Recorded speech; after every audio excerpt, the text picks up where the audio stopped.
like how he wanted. And I've studied that in school, and I just think it's wrong. So I argue against it, and and then what arguments do you get back from them?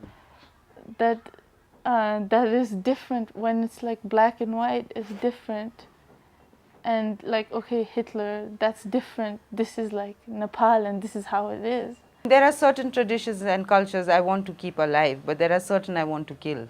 And one of them is the caste system, because I really don't believe in it. But for me, it doesn't make a difference if I sit in a Dalit's house and eat, or he gives me water. And in fact, when I was in a village, I used to purposely do that, because that was part of my little awareness raising with the community.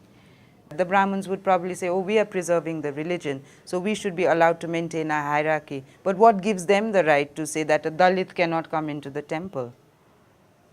You know, so the Dalit is now putting his foot down and saying, I'm entering your temple, so now where does your hierarchy stand? We have a jat called the Pores. The Pores are people who clean shit. You know, so they're traditionally the people who clean the dirt and who clean the shit. Why should they stay in that position all their lives? Why can't they evolve to becoming the pujari? If he has the education, if he learns Sanskrit, if he learns the text, I'm sure he can perform a puja. So there are no advantages to the caste system in my view. I really don't see it.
The MTV culture has really come in, you know, in Nepal, with a bang, I think.